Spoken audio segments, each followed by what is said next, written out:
and welcome to another Intercity 82 video. You joined me on a beautiful and sunny day, perfect for looking at trains actually. Well, to be honest, any day is perfect for looking at trains. Now, you'll have to cast your memories back a little bit. You may remember that I looked at an American locomotive. It was this, the Dash 8, in Loco Management Services.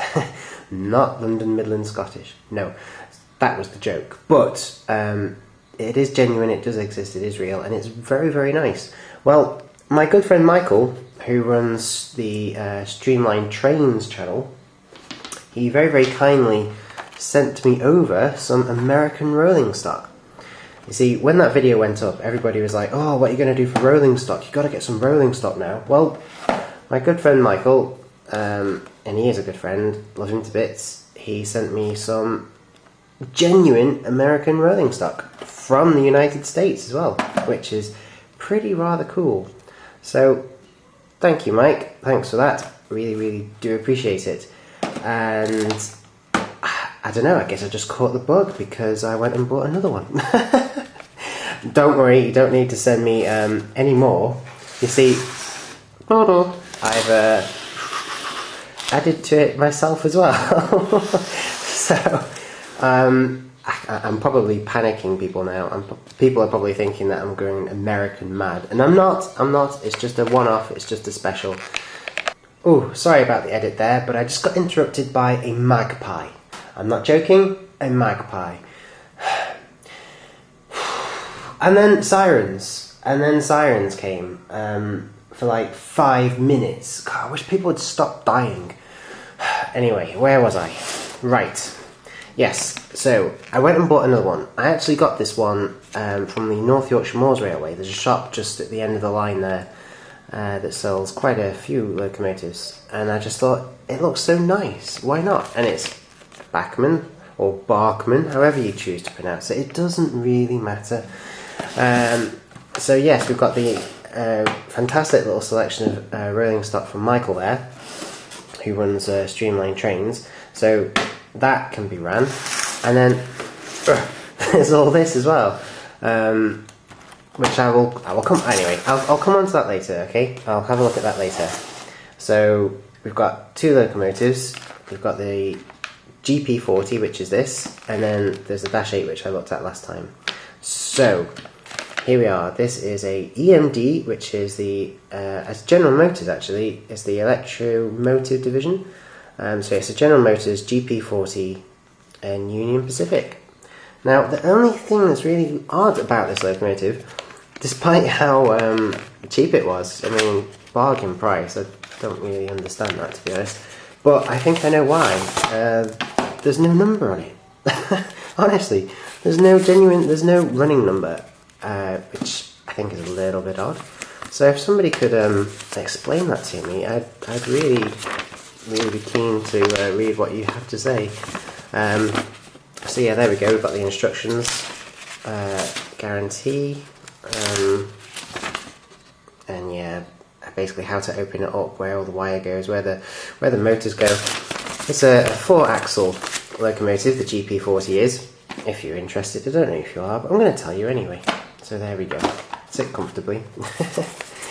It's a 4-axle locomotive. I did a quick little bit of research on the thing, which is I always recommend doing that. You know, if you're going to do a video, I recommend that you do actually find stuff out about it before you do the video.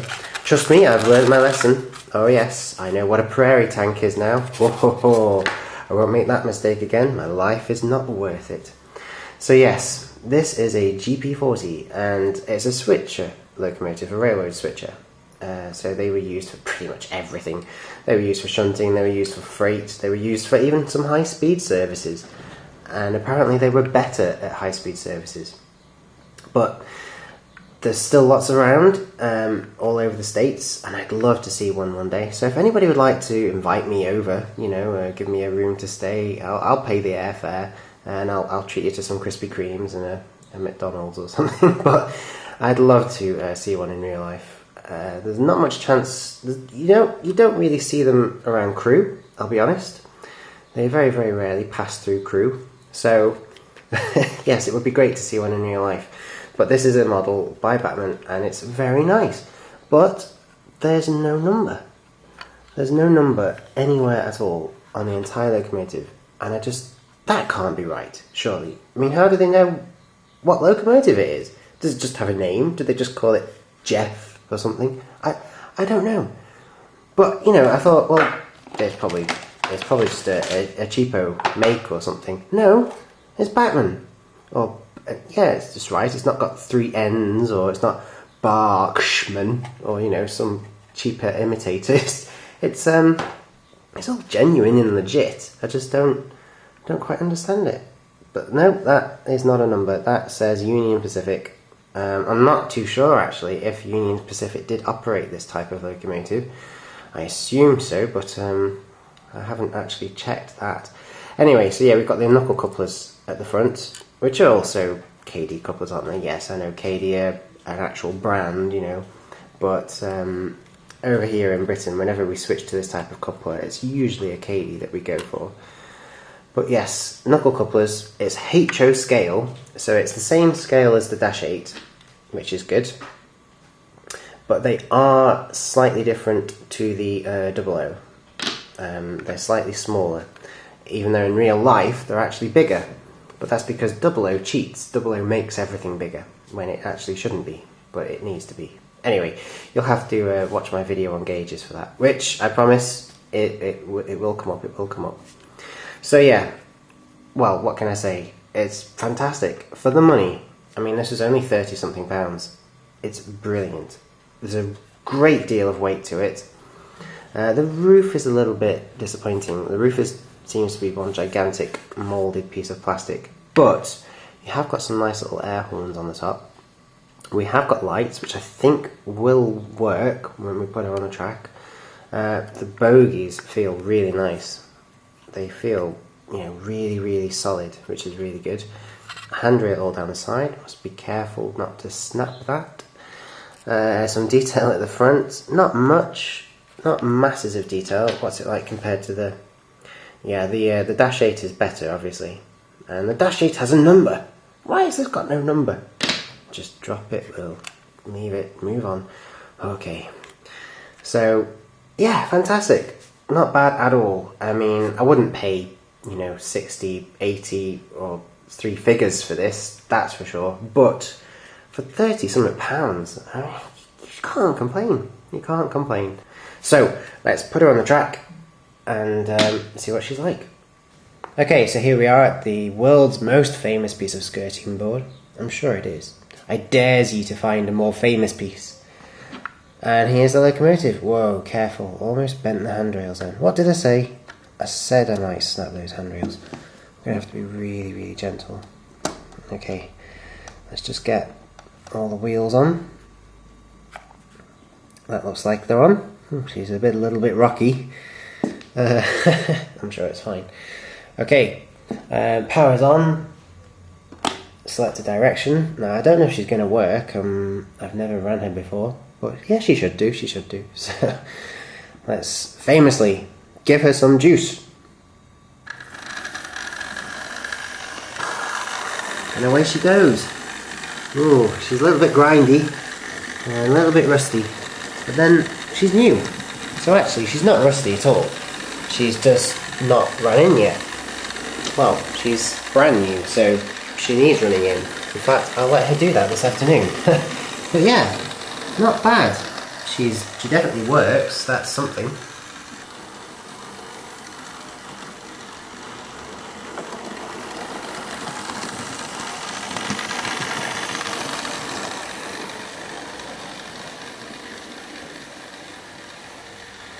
Okay, so while she runs in and warms up, I should say, I'll just take this brief moment to tell you that pretty much all the coaches have been entered into the database as well now, so you should see those appearing on the website soon. And then after that, obviously there's all the wagons, which a lot of are just there. So it is slowly but surely making its way onto the website, and then once the database has been updated, I can focus on the other aspects like the shop and the media gallery and get all those bits finished off too. Plus I've got about 10-20 videos waiting to be made, waiting to be finished, waiting to be edited, such as the Know Your Gauges, layout update for this room, the new layout, which I'm starting right from the beginning. You know, if I'm going to do this, I'm going to do it properly. So there's lots and lots to do. I did say that last May, well no, I think it was last June, that this spring new layout videos would be uploaded. So this spring it's got to be. So yeah, the videos are going to start right at the very beginning with how to design your layout, how I design my layout, and then they're going to be focusing on how to pick a location, you know, what room is best, and then we'll look at building the baseboards, putting the wiring in, putting the track down. So yeah, you're pretty much going to see the entire thing from start to finish. Although I must say, you know, quite famously, that no layout is ever really finished. That's the old adage, the old saying. But isn't she nice? Isn't she nice? She's just fantastic. I mean, the power setting is really low. If we just zoom over to the power setting, one controller, you can see that it's at about 12 o'clock, which is not very high at all. I mean, there are a lot of Hornby locomotives that would really quite struggle at such a low power setting, but she handles that fine, absolutely fine. So yeah, I can't wait to hook her up to some freight cars, which are just there. They're the ones from Streamline Trains, aka Michael. Thank you again, love you to bits. And those are the ones I've added to it. So, don't worry, that's the American stuff, okay? That's all the American stuff I have, and that's the British stuff.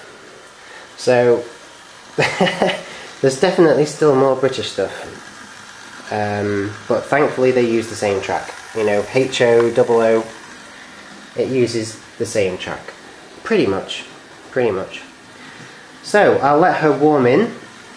I'll let her finish her little cycle, and then we'll send her, you know, we'll send her in the opposite direction in a little bit, and then we'll hook the freight cars up. So I'll see you in a bit.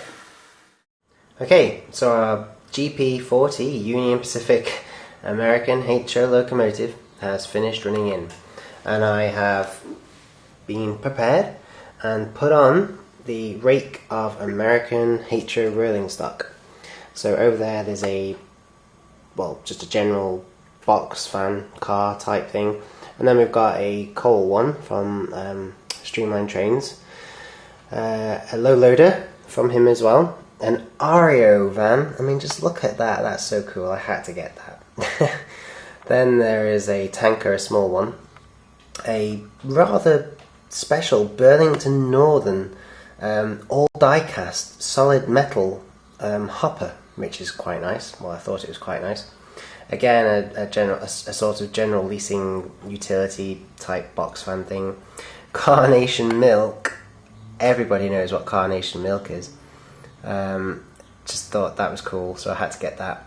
There's the tanker from, again, Streamline Trains, Michael, and that's it. So yeah, there we have our freight train, our American freight train, which I think is pretty cool, considering that, you know, I'm primarily a British rolling stock sort of guy. So let's get this locomotive backed up onto its freight train.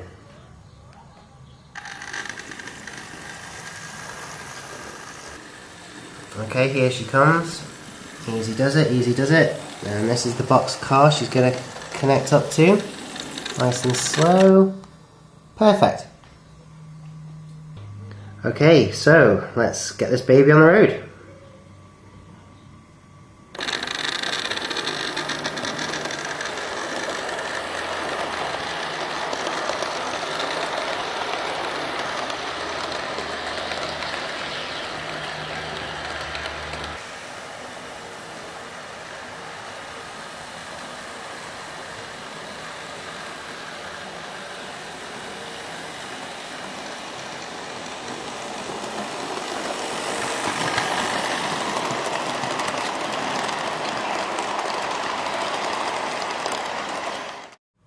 well, what can I say? Just absolutely fantastic.